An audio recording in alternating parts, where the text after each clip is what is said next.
복음입니다.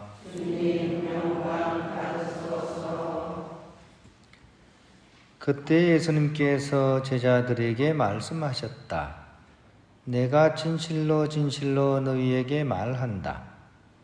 밀알 하나가 땅에 떨어져 죽지 않으면 한 알 그대로 남고 죽으면 많은 열매를 맺는다. 자기 목숨을 사랑하는 사람은 목숨을 잃을 것이고 이 세상에서 자기 목숨을 미워하는 사람은 영원한 생명에 이르도록 목숨을 간직할 것이다. 누구든지 나를 섬기려면 나를 따라야 한다. 내가 있는 곳에 나를 섬기는 사람도 함께 있을 것이다.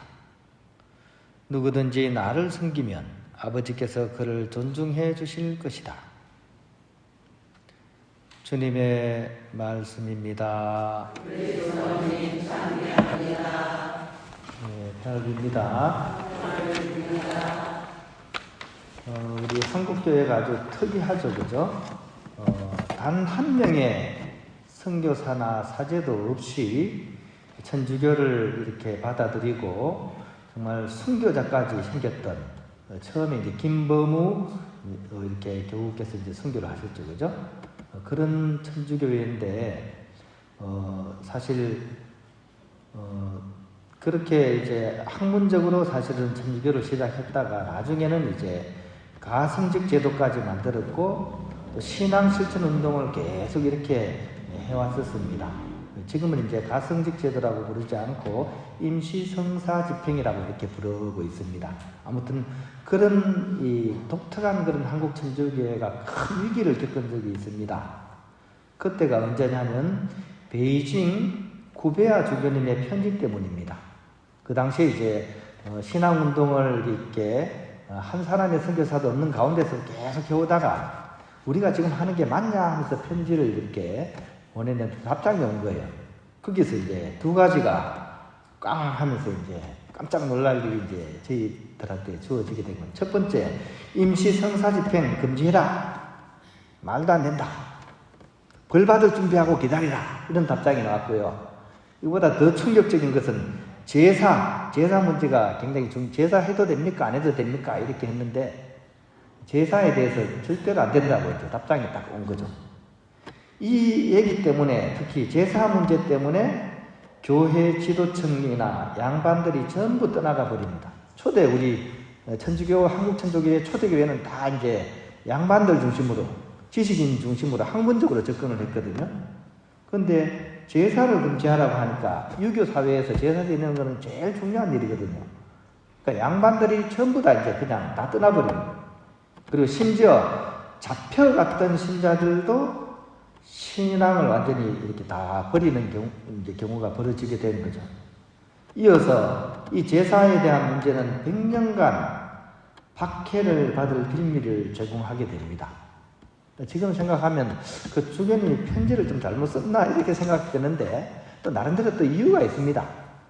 이 당시에 우리 동아시아 사람들의 생각이 뭐냐면 조상신에 대한 숭배 사상이 굉장히 철저했고 그 안에는 샤머니즘적인 요소가 꼭 들어가 있습니다. 우리가 이제 제사를 지내면 죽은 조상님들이 실제로 이렇게 내려온다고 생각했어요. 들어오시기 위해서 우리가 뭘 해야 됩니까? 문도 열어놓고 빨랫줄 다 걷어야 되고, 빨랫줄 왜 걷어야 됩니까? 오다가 더 걸릴 수가 있거든요. 문 다 열어놓고, 그 다음에 조상님들이 그 음식 평소에 좋아하시는 것 놔두면 그거 다 먹고, 그죠? 언제까지 끝내야 돼요? 제사를? 닭이 울기 전까지는 다 끝내야 돼요. 왜냐면 닭이 울면 이제 혼백이 못 올라간다고 생각했죠. 이게 이제 제사에 대한 우리의 어떤 미신적인 요소가 그 안에 있는 거죠. 지금은 이제 그렇지는 않죠. 지금도 천주교 신자들 제사는 허용하지만 그런 생각으로 제사를 한다면 그거는 잘못하는 거예요. 죽은 어떤 귀신이 오셔가지고 음식 먹고 가고 이런 게 아닙니다. 그래서 이때는 이거를 금지를 한 거예요. 아무튼 이것 때문에 정말 교회가 완전히 없어질 뻔한 그런 위기를 겪었죠. 바로 그때 그 즈음에 벌어진 1791년 그러면 지금부터 한 얼마나 됩니까? 그죠? 한 200년도 안 되죠, 그죠? 그러니까 거기 전라도 해남 진산에서 벌어진 일이 오늘 우리가 기념하는 윤지충 바오르와 동료 선교사들 사건입니다. 이분이 이제 김범우 이렇게 선교자에게서 교리서를 구해가지고 공부하고서는 이분은 양반이었어요. 이렇게 윤지충 이렇게 목자께서는 그래서 집에 돌아와가지고 이제 그 말씀 그대로 지키기 위해서 위패를 불살라버리고 제사를 안 지내기 시작한 거예요. 근데 집안에서 했기 때문에 아무도 몰랐습니다. 근데 이분이 어머니가 돌아가시거든요. 어머니가 돌아가시니까 본인이 상 주고 사람들이 다 왔잖아요. 이때 이제 쉽게 얘기해서 발각이 된 거예요. 들통이 난 겁니다. 그래가지고 이제 결국 순교의 길로 이제 가시게 됩니다. 그래서 진산 군수와 신사원이라는 분하고 윤지충 이분 두 분이 이제 막 그 대담을 하는 장면이 나와요. 일종의 이제 교리와 그죠? 어떤 유교의 어떤 사상과의 그런 이렇게 논쟁이라고 보면 되겠죠, 그죠? 군수가 묻습니다. 천주교는 부모에게 효도도 안 하나? 이렇게 묻습니다. 그러자 윤지충 이분께서 이렇게 우리 이 천주교의 10계명 중에 부모를 공경하고 이렇게 효도하라는 게 나온다. 나는 예법대로 다 했다. 그러자 이 사람이 묻습니다. 제사도 안 지내는데 그게 예법대로 한 거냐? 그러자 이분이 유학자답게 공자님께서 말씀하시기를 사사여생, 즉 죽은 사람을 산 사람처럼 대해라 이런 내용이 나온다. 그러면 제사를 지내는 것은 이것이 어긋난다. 제사를 지내는 것은 돌아가신 분은 어떻게 보면 주무시고 계시는데 우리가 그분한테 음식 드리는 거지 않냐 이렇게 얘기하니까 이제 진상군수가 입이 떡 막힙니다. 말 논쟁에서 못 이기겠으니까. 그래 다시 이제 감옥에 가두죠. 옥중에 이제 이분이 제사에 관련해서 쓴 글들을 보면 이분이 이제 이렇게 이해를 하고 계시는 거예요. 첫 번째로 나보고 위패를 모시지 않았다고 뭐라 그러는데 어떻게 나무 토막을 부모처럼 모시라고 하냐. 그래서 나는 위패를 없앴다라고 얘기를 합니다. 그죠? 그죠? 그 위패에 이름 써놓고 그게 마치 그것인 것처럼 얘기를 하잖아요. 두 번째로 부모를 섬기는데 허식이 있어서는 안 된다. 나는 살아계실 때 효를 다했고 돌아가신 후에도 예를 다했다. 근데 영원히 잠드신 그 어머니에게 어찌 음식을 내가 내어서 드리겠냐 이렇게 얘기를 합니다. 세 번째로 이 당시에 양반만 제사를 지냈습니다. 그러니까 일반 상민이나 뭐 이렇게 노예나 이런 사람들은 제사를 드리지 않았습니다. 그러니까 그 사람들이 제사 안 지낸다고 벌을 받고 그러지는 않았습니다. 그래서 내가 지은 죄는 양반의 법을 어긴 것이다. 왜냐하면 나는 하느님의 법을 어기지 않기 위해서 나는 그렇게 했을 뿐이다 라고 얘기를 합니다.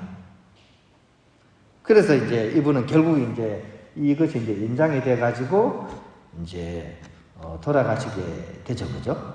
근데 이제 이렇게 이제 돌아가신 분의 순교는 그 당시에 많은 양반들이 배교를 했다 그랬잖아요. 이 배교한 양반들에게는 하나의 경종이 되죠, 그죠? 거기다가 이 한국 천주교를 다시 이렇게 시작하게 되는 중요한 그런 초석이 됩니다. 이 당시에 이분들의 모습을 보고 많은 사람들이 통회를 하게 됐고 다시 제2교가 시작되게 됩니다. 특히 이제 이 당시 순교를 당하시면서 이 두 분이 이제 약간 기적이 일어납니다. 이렇게 막 사형을 당하실 때 두 분의 피가 엉기지 않았다 그럽니다. 이걸 보고 사람들이 치유의 기적을 목격하면서 많은 사람들이 이제 이렇게 그걸 이렇게 교회에 대해서 다른 생각을 가지게 됐고 특히 결정적으로 우리가 보기에는 두 분의 어떤 죽음으로서 허망하게 끝날 것 같았지만 사실은 이것이야말로 새로운 도약의 발판이 된 겁니다. 왜냐하면 이 두 분이 이제 죽게 되자 그 당시 정조 임금이 있거든요. 정조 임금이 사형을 멈추라고 막 이렇게 얘기를 했습니다. 그래서 막 급하게 뛰어오던 중간에 사형이 집행이 된 거예요. 그래서 이제 두 분은 이제 돌아가시고 그러니까 이제 정조 임금이 생각하기에 이거 잘못했다가는 더 많은 사람들이 죽겠다고 생각을 해가지고 그리고 전국적으로 이제 포고령을 내리는 거예요. 어떤 포고령을 내리냐면 천주교를 믿지 마라. 그거 믿다가는 죽는다. 이렇게 전국적으로 포고령을 내리는 거예요. 그러니까 그 전까지만 해도 천주교가 뭔지 아무도 몰랐던 사람들이 방 붙은 걸 보면서 천주교란 게 있네. 근데 도대체 그 도리가 얼마나 뛰어나고 좋길래 사람들이 이렇게 목숨까지 바쳐서 말하면서 많은 사람들이 관심을 가지게 되는 결정적인 계기가 되는 거죠. 그러니까 수십 년 해야 될 선교를 이 선교를 통해 가지고 한 번에 다 해버린 거예요. 그걸 보면 하느님의 섭리가 얼마나 놀라우신지를 우리가 이렇게 이해할 수 있을 것 같습니다. 더불어서 오늘 이 선교 주기를 보내면서 이분들의 그런 신앙에 대해서 과연 나는 어떤 신앙을 살아가고 있나? 이분들은 목숨을 바치면서 그 당시에 잘못하면 목숨까지 잃게 되는 상황에서도 당당히 하느님의 말씀을 지키기 위해서 자신의 모든 것을 봉헌했습니다. 우리는 어떻습니까? 조금만 어려워도 제일 먼저 포기하는 게 뭡니까? 신앙을 제일 먼저 포기해요. 물론 여러분들 아닙니다. 여러분들 여기 오셨잖아요. 조금만 내 심사가 들려도 어떻습니까? 제일 먼저 이렇게 외면하는 게 하느님. 나는 하느님을 위해서 헌신했다고 생각하는데 사람들은 그걸 몰라주고 나를 헌신작 취급한다고 이렇게 생각합니다. 그런 우리들이 볼 때 이 순교 성인들의 삶은 얼마나 우리에게 큰 그런 경종과 동시에 일깨움을 주는지 모르겠습니다.